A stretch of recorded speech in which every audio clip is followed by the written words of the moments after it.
राम राम सभी को। My self नवीन कुमार। और यहाँ पर एक कंपनी है जो कि गद्दा बनाने का काम करती है। गद्दा जैसे मैट्रेसेस हो गए, पिलोज हो गए, तो इस टाइप की एक कंपनी है जो कि गुजरात बेस्ड है। वो अपना आईपीओ लेके आ रही है और कंपनी का नाम है मैजेंटा लाइफ केयर। अब इस वीडियो के अंदर में हम लोग इस कंपनी की फंडामेंटल एनालिसिस करने वाले हैं, बिजनेस को समझने वाले हैं और साथ में फ्यूचर में किस तरीके से चल सकती है उसका थोड़ा सा एनालिसिस करने की कोशिश करेंगे। और साथ में आईपीओ में किस तरीके से परफॉर्म कर सकती है उसका भी पता करने की कोशिश करेंगे। So stay tuned. अब यहाँ पे सबसे पहले बेसिक डिटेल्स देख लेते हैं आईपीओ की। तो यहाँ पे 5 जून से 7 जून के बीच में कंपनी खुली रहेगी। कंपनी का आईपीओ खुलने वाला है और 35 का कंपनी ने फिक्स्ड प्राइस सेट किया है और 4,000 का लॉट साइज। आपको एक आईपीओ की एक लॉट के साथ में फाइल लगाने के लिए 1,40,000 रुपये की जरूरत पड़ने वाली है। इस कंपनी के थ्रू इस आईपीओ के थ्रू कंपनी 7 करोड़ रुपए उठाना चाह रही है जो कि पूरे के पूरे कंपनी के पास में जाने वाले हैं।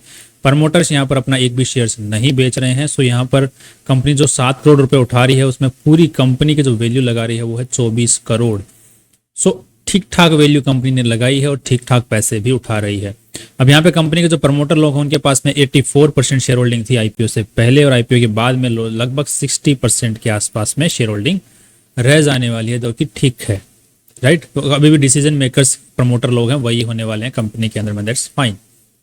नेक्स्ट अगर देखते हैं कि कंपनी आज के दिन क्या करती है, तो ये हमने जैसे बात किया कि मैट्रेसेस, पिल्लोज ये वगैरह बनाती है। गुजरात बेस्ड कंपनी है और ये मोस्ट ऑफ द सेल जो इनकी आती है वो गुजरात से ही आती है। बाकी ऑफलाइन जो तरीके हैं उन्हीं से बेचती है। ऑनलाइन तरीकों से इनकी सेल मैक्सिमम नहीं आ रही है एज पर आरएचपी में, जैसे इन्होंने बताया हुआ है। नेक्स्ट अगर देखते हैं कि कंपनी आज के दिन में किस तरीके से कमाई कर रही है। सो 2021 के अंदर में 9 करोड़ की सेल की, बाद में 2022 में भी इन्होंने 9 करोड़ की सेल की, बट सेल थोड़ी सी घट गई। 2023 में फिर देखते हैं तो इन्होंने फिर 9 करोड़ की सेल की, जो कि सेल थोड़ी सी बढ़ गई। और 2023 में इन्होंने सिर्फ दिसंबर तक ही, मतलब पिछले सालों में देख रहे हैं आप लोग, कंसिस्टेंट सेल होती आ रही है। बट आईपीओ ईयर में आते आते ही इनकी जो सेल है वो लगभग अगेन 9 करोड़ के आसपास में ही हो जाने वाली, बट थोड़ा सा हायर साइड के अंदर में ही है। सो यहाँ पे ज़्यादा कुछ उठा पटक दिखाने की कोशिश नहीं की गई है, ठीक ठाक दिखाने की कोशिश की गई है। नेक्स्ट अगर देखते हैं यहाँ पर कि बट अगर वैसे देखा जाए तो कंपनी की जो सेल है हायर साइड में नहीं रहेगी, इस पर शायद लोअर साइड में रहेगी। क्योंकि अगर आप उस तरीके से देखते हैं 2-3 क्वार्टर की सेल है ये, तो 2 करोड़ एक क्वार्टर की हो गई, तो 6 करोड़ 3 क्वार्टर की हो गई, चौथे क्वार्टर की 8 करोड़, यार में 8 करोड़ रुपए तक पहुंच जाने वाली है। सो 8 करोड़ 40 लाख तक सेल पहुंच जाएगी। सो इस साल अगेन सेल कम रहने वाली है। बट प्रॉफिट्स जो हैं आईपीओ ईयर में, पूरे साल के प्रॉफिट्स इन्होंने 9 महीने में निकाल लिए हैं। That's is the effect of IPO year.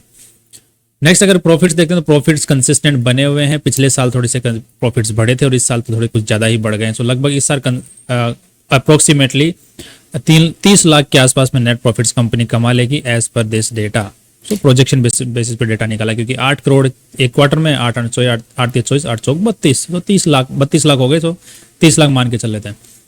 Net worth जो कंपनी की बढ़ते ही जा रही है कंटिन्यूअसली, बिकॉज कंपनी के रिजर्व्स एंड सरप्लस बढ़ते जा रहे हैं। कंपनी के अंदर में इन्वेस्टमेंट भी आ रहा है, बिकॉज यहाँ पर अगर आप प्रमोटर्स की शेयर होल्डिंग देखते हैं तो ये घट रही है। इसका मतलब नए इन्वेस्टर्स आ रहे हैं, वो पैसा डाल रहे हैं, तो कंपनी के जो शेयर्स हो रहे हैं, ऑथोराइज कैपिटल बाहर जा रही है, जिसकी वजह से कंपनी में अंदर पैसा आ रहा है। सो दैट शोज की कंपनी की नेटवर्थ आज के दिन है 6 करोड़ रुपए के आसपास में है। That's fine. कंपनी की जो बोरोइंग है वो रेगुलरली बढ़ रही है। जो आज के दिन बोरोइंग है वो 4 करोड़ रुपीज है, 4 करोड़, जो कि काफी हायर साइड के अंदर में है। बट जो बोरोइंग है पहले 9 करोड़ थी, फिर 7 करोड़ हुई, फिर 4 करोड़ हुई, फिर अभी 4 करोड़ के आसपास में ही बनी हुई है। बट द थिंग इज कि जैसे जैसे कंपनी की बोरोइंग कम हो रही है वैसे वैसे कंपनी के प्रॉफिट्स भी बढ़ रहे हैं। That is again fine. अब नेक्स्ट देखते हैं कंपनी आईपीओ लेके क्यों आ रही है। तो कंपनी बोल रही है वर्किंग कैपिटल रिक्वायरमेंट। ये कंपनी बोल रही है कि हमारा जो खर्चा हो रहा है इस साल वो खर्चे ज्यादा हैं और हमारे पास में एसेट्स कम है, राइट। तो आगे हम कंपनी को प्रोसीड नहीं कर पाएंगे, जिसकी वजह से हमें वर्किंग कैपिटल चाहिए कि हमारा बिजनेस स्मूथली चलता रहे, उसके लिए हमें पैसों की जरूरत है। अब एज आरएचपी कंपनी की अगर कुछ दिक्कतों की भी बात करते हैं हम लोग, तो यहाँ पे जो सबसे पहली दिक्कत मेरे को नजर आती है वो कंपनी के ऊपर में केसेस नजर आते हैं। कंपनी के ऊपर में काफी सारे केसेस हो रखे हैं, जैसे प्रमोटर के खिलाफ में भी हो रखा है, कंपनी के खिलाफ में भी हो रखे हैं, राइट। तो ठीक ठाक केसेस हो रखे हैं। नेक्स्ट अगर देखते हैं कंपनी के पास में, अब केसेस के बारे में हम लोग चर्चा कर लेते हैं पहले, बाद में दूसरी चीज़ों के बारे में चर्चा करेंगे। So here is the thing. अब जैसे यहाँ पे केसेस हैं तो उनमें मेरे को कुछ ज़्यादा कुछ खास नहीं, बिजनेस रिलेटेड केसेस लग रहे हैं सारे के सारे। जैसे कि एक कंपनी है जिसका नाम है डीपी वर्ल्ड एक्सप्रेस लॉजिस्टिक्स, ये लॉजिस्टिक्स कंपनी है जिसने की कंपनी पे केस कर रखा है 45 लाख रुपए का कि मुझे 45 लाख रुपए दो, तो हमने तुम्हारा माल को है इधर उधर भेजा और आपने हमको पैसे नहीं दिए, तो 45 लाख रुपए का केस कर रखा है। दूसरा केस कर रखा है ये एक पंकुल जैन नाम के प्रोपराइटर ने, इन्होंने लगभग 1 लाख रुपए का केस कर रखा है। सो इस टाइप के केसेस कंपनी के ऊपर में छोटे मोटे हो रखे हैं। ये अंकुल नाम का जो केस है, ये शायद जो स्प्रिंग नहीं लगती हमारे मेट्रेसेस में, स्प्रिंग से रिलेटेड केस है। ये पार्टनर अभिषेक वर्मा है, इन्होंने केस कर रखा है। और इन्होंने केस क्यों कर रखा है,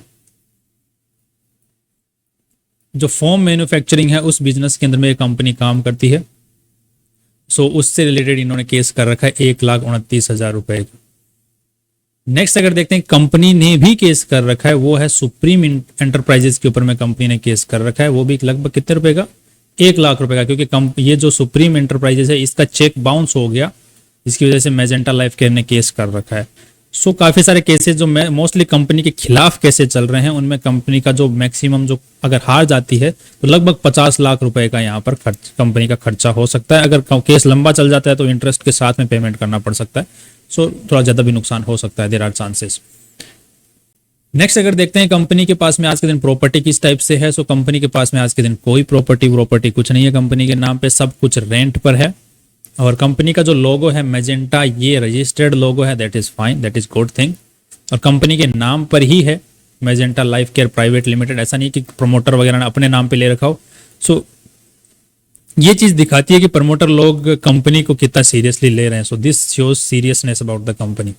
नेक्स्ट अगर देखते हैं कि ये कंपनी जो है 1,65,000 रुपए और 1,50,000 रुपए, तो लगभग 3-3.5 लाख रुपए तो कंपनी रेंट का पे करती है, जो 2 वेयर हाउसेस कंपनी के पास में है, जो गुजरात के वडोदरा के अंदर में है। तो अच्छा खासा रेंट भी पे करती है यहाँ पर कंपनी। सो नेगेटिविटी यहाँ पर ये है कि कंपनी का खुद का ऑफिस, कंपनी के वेयर हाउसेस, कंपनी के factories, nothing is owned by the company, they all are rented.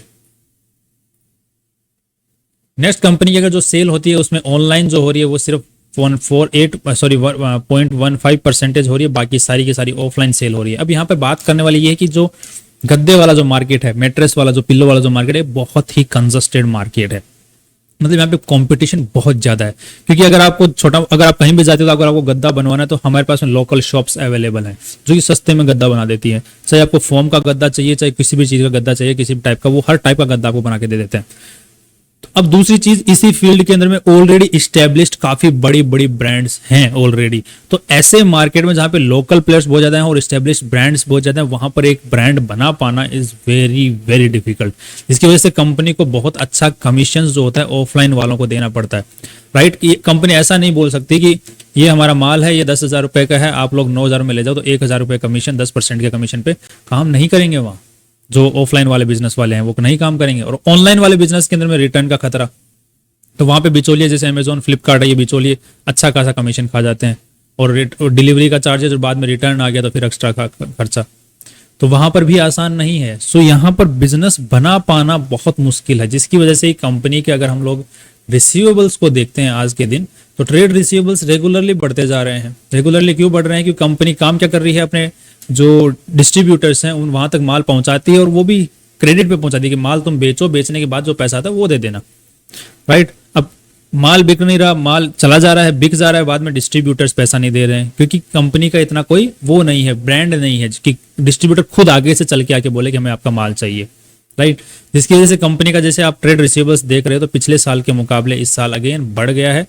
उससे पहले जो सालों में था वो 3 करोड़ था, फिर 2.5 करोड़, फिर 1,40,00,000, और अभी जो है 2.5 करोड़ के आसपास में वापस पहुंच गया है, जिसकी वजह से ट्रेड जो वर्किंग कैपिटल रिक्वायरमेंट है वो रिक्वायरमेंट होनी चाहिए जितनी, उतनी फुलफिल नहीं हो रही, जिसकी वजह से कंपनी आईपीओ लेके आ रही है, ऐसा कंपनी बोल रही है। सो ओवरऑल अब यहाँ पे मेरे को ये नजर आ रहा है कि अब कितनी है, तो करंट लायबिलिटी यहाँ पर दिख रही है 7 करोड़, और करंट एसेट्स कितने हैं 10 करोड़। 10 करोड़ के अंदर में से 2.5 करोड़ तो ये चले गए, और इन्वेंट्री है 7 करोड़ की। तो अब जब तक ये 7 करोड़ नहीं बिकेंगे तब तक ये पेमेंट नहीं होगा, और ये पेमेंट करना जरूरी है। जैसे शॉर्ट टर्म बोरोइंग्स हैं तो 3.5 करोड़ तो देने ही देने पड़ेंगे, इसके लिए हमारे पास में कैश होना चाहिए। कैश यहाँ पर सिर्फ 20 लाख ही है, राइट। तो करंट वर्किंग कैपिटल को पूरा करना पड़ेगा तो आईपीओ वाले पैसों से ये कॉल रही हम पूरा करेंगे। एंड अब नेक्स्ट देखते हैं कंपनी के ऊपर में और कोई दिक्कतें। सो और मुझे कुछ खास और दिक्कतें नजर आ नहीं रही हैं, क्योंकि बिजनेस नॉर्मल चल रहा है। सो अब फ्यूचर के हिसाब से प्रिडिक्शन करने की अगर बात करते हैं तो आज के दिन अगर जीएमपी आईपीओ के हिसाब से अगर देखते हैं तो जीएमपी 0% चल रहा है। और कंपटीशन वाइज भी एक बार चेक कर लेते हैं थोड़ा सा, कंपटीशन कहाँ पर चल रहा है कहाँ पर नहीं चल रहा है, उसके बाद में एक चर्चा और करेंगे। तो यहाँ पर अगर कंपनी का हम पी रेशियो निकालने की कोशिश करते हैं, जो आईपीओ लेके आई है इसका, तो यहाँ पे पी रेशियो लगभग कितना कमाई कर रही है, 30 लाख के आसपास कमाई कर लेगी। इसने 24 करोड़ की अपनी वैल्यू लगाई है, तो लगभग इसका पी रेशियो निकल के आ रहा है 80 का। सो 80 का पी रेशियो अगर शीला फोम, जो कि अपने शीला फोम कौन सी कंपनी पता है, ये है स्लीपवेल वाली कंपनी। सो स्लीपवेल वाली कंपनी के साथ कंपेयर करके देखेंगे तो यहाँ पे इसका 58 का पी है, मतलब ये कंपनी अच्छा कमाई कर रही है और इस्टेब्लिश्ड ब्रांड है। तिरुपति की बात करें तो ये 15 के पी पे चल रही है, दैट इज अगेन ये बहुत अच्छा कमाई कर रही है। अगर हम इनकी पीबी, तो अब यहाँ पे देखने को मिल रहा है कि जो हमारी आईपीओ लेके आ रही है कंपनी, उसकी कमाई भी कॉम्पिटिशन के मुकाबले बहुत कम कर रही है। नेक्स्ट पीबी रेशियो की आज के दिन वैल्यू कितनी ज्यादा हाई में लगाई है नेटवर्थ के मुकाबले, तो हमारे जो आईपीओ लेके आ रही है ये कंपनी ने वैल्यू लगा रही है 6 करोड़ पहले से, 7 करोड़ भी, 7 14 13 320, तो लगभग 1.9 1.8 का पीबी रेशियो इन्होंने लगाया है।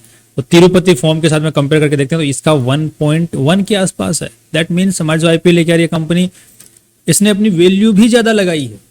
दूसरी कंपनी जो शीला फोम है, ये स्लीपवेल वाली कंपनी, इसके मुकाबले इन्होंने अच्छी वैल्यू लगाई है। बट द थिंग इज ये स्लीपवेल वाली कंपनी है, ये ऑलरेडी स्टेब्लिश्ड ब्रांड है, लोग इसकी डिमांड करते हैं सामने से, मुझे स्लीपवेल चाहिए, राइट। पूरा मार्केट जो गद्दों का मार्केट है, मैट्रेस का मार्केट है, उसका लगभग 50% ये अकेली होल्ड करती है Sleepwell market, sorry 30-35% market share hold करती है। और ये ऑस्ट्रेलिया में भी अपना अच्छा खासा मार्केट होल्ड करती है, राइट। तो इसके मुकाबले अब देखा जाए तो ना कमाई अच्छी कर रही है कंपटीशन के मुकाबले, ना इन्होंने वैल्यू अच्छी लगाई है अपने कंपटीशन के मुकाबले। सो दोनों ही बेसिस के ऊपर आईपीओ लिस्टिंग में मुझे दिक्कत नजर आ रही है कि ऊपर की तरफ में लिस्टिंग गेन हो सकता है कंपटीशन को देखते हुए। नेक्स्ट अब इन्होंने बिचौलियों को शेयर्स कितने दिए हैं, तो बिचौलियों को यहाँ पर इन्होंने 1,04,000 शेयर्स यहाँ पर दिए हुए हैं लगभग, राइट। तो ये कितना परसेंटेज होते हैं, लगभग 1.5% होता है। तो ठीक ठाक इन्होंने बिचौलियों को भी शेयर्स दिए हैं, तो ये ठीक ठाक लिस्टिंग करवा देंगे, जो कि प्राइस के ऊपर में हो सकता है, राइट। अब नेक्स्ट देख लेते हैं कि ऑनलाइन बिजनेस के अंदर में इनका क्या हाल है और किस तरीके से अपनी प्राइसिंग लगा रहे हैं। तो यहाँ पर मैंने इनका एक एग्जांपल देखने की कोशिश की, तो इनकी मोस्ट ऑफ द जो प्रोडक्ट्स हैं ऑनलाइन में अवेलेबल वो नॉट डिलीवरेबल हैं। इनफैक्ट मैंने जो यहाँ पर एड्रेस लगा रखा है वो इन्हीं के, जो इनका रजिस्टर्ड ऑफिस है वहीं का एड्रेस लगा रखा है, तो वो अपने एड्रेस पर ही नॉन डिलीवरेबल है और मेरे एड्रेस पर भी नॉन डिलीवरेबल है। इनफैक्ट जयपुर सिटी का मैंने एड्रेस लगा के देखा, वहां पर भी नॉन डिलीवरेबल है। सो सिटी में भी नॉन डिलीवरेबल है, गांव में भी नॉन डिलीवरेबल है, अपने रजिस्टर्ड एड्रेस पर भी नॉन डिलीवरेबल है। अमेजोन पे चेक किया तो वहां पर products is completely out of stock, because stock में है ही नहीं। ये बोल रहे हैं हमारे पास स्टॉक में नहीं है, प्रोडक्ट एक भी नहीं बिक रहा है, क्योंकि वहां पे एक भी रेटिंग नहीं है, एक भी प्रोडक्ट के ऊपर भी एक भी रेटिंग नहीं है। दैट मीन्स कि किसी भी बायर ने कोई रेटिंग अभी तक नहीं दे रखी है, या तो बिका नहीं है एक भी प्रोडक्ट, या फिर जिन्होंने खरीदा है उनको मतलब नहीं है। दो कारण हो सकते हैं नो रेटिंग का, तो या तो ज्यादा माल नहीं बिका है या फिर एक भी नहीं बिका है, कुछ भी हो सकता है, एनीथिंग इज पॉसिबल। नेक्स्ट जो मैंने पता करने की कोशिश की वो है कंपेयर करने की कोशिश किया प्राइसेस को लेकर। तो यहाँ पे अगर ये किंग बेड साइज है, राइट, किंग साइज का 4 इंच का थिकनेस है गद्दे का, और यहाँ पे 72x72 का ये इसका साइज है जो मैट्रेस का, वो है 11,000 रुपए का। अगर इसी साइज का जो मैट्रेस है वो अगर हम दूसरी कंपनी का चेक करते हैं यहाँ पर, जो कि स्लीपवेल का है, जो कि एक अच्छी खासी स्टेब्लिश ब्रांड है, तो उसका वही टाइप का मैट्रेस किंग साइज, उससे चौड़ा ज्यादा मोटा गद्दा 5 इंच का 72 बाई उससे जबकि छोटा गद्दा, थोड़ा सा छोटा, वो 9,500 में अवेलेबल है। तो यहां पर आप देख रहे हो कि ये ऑलरेडी स्लीपवेल से ज्यादा डिमांड कर रही है ऑनलाइन मार्केट में, 1,500 रुपए। कौन खरीदेगा, कम ऑन। सो ओवरऑल अब तक जो मार्केट को समझा है, कंपनी को जो मैंने समझने की कोशिश की है, सो कंपनी के पास में खुद की आज के दिन कोई वैल्यू नहीं है, एसेट्स वाइज कुछ खुद की पास में कोई वैल्यू है नहीं। Everything is on the basis of credit, loan पे ले रखा है, और जो खुद पैसे लगा रखे हैं, तो वहां पर अगर एसेट्स में देखा तो लैंड कुछ है नहीं, फैक्ट्री खुद के नाम पे कुछ है नहीं, सो माल खुद का है, ठीक है, माल खुद का है कंपनी के पास में। बट उसके मुकाबले कंपनी के पास में ट्रेड रिसीवेबल्स अच्छे खासे हैं, और ट्रेड्स पेबल अच्छे खासे हैं, लोन वोन अच्छा खासा है। तो इसमें खुद का कंपनी का अगर कुछ देखा जाए तो इन्वेस्टर्स के हाथ में क्या आ रहा है, तो मुझे वहां पर कुछ भी एसेट वाइज का इन्वेस्टर्स के हाथ में कुछ नहीं आ रहा। कमाई वाइज फिर देखा जाए कि कमाई बहुत अच्छी कर रही हो, तो कमाई भी कुछ खास नहीं कर रही है लिस्टेड कंपनी के मुकाबले। फ्यूचर में कमाई अच्छी करेगी, तो फ्यूचर में जो ऑलरेडी कंपटीशन में कंपनियां हैं उनके मुकाबले कंपनी जिस हिसाब से रवैया है, मुझे नजर नहीं आता कि फ्यूचर में भी कमाई कर पाएगी, क्योंकि बहुत कंजस्टेड मार्केट है। सो जैसे शार्क टैंक इंडिया में वगैरह में कहते हैं, we would like to skip this business, skip this company. So ये ओवरऑल मेरा व्यू है। अब आईपीओ लिस्टिंग के अंदर गेन किस तरीके से मिल सकता है, तो वो आप लोग एक बार जीएमपी प्राइस को चेक कर सकते हैं यहाँ पर आके। अगर जीएमपी प्राइस 70% या 80% से ऊपर रहता है तो ये लिस्टिंग गेन्स के लिए आप लोग थोड़ा सा पार्टिसिपेट कर सकते हैं। अदरवाइज आई वुड कंप्लीटली, मैं अपनी पर्सनल बता सकता हूँ, आप अपने हिसाब से देख सकते हैं। मैं अब इसको इग्नोर करना पसंद करूंगा अभी, और अगले साल इसके फिर रिसर्च करने की कोशिश करेंगे। अगर कुछ सुधार दिखता है तो लॉन्ग टर्म इन्वेस्टमेंट के बारे में सोचेंगे।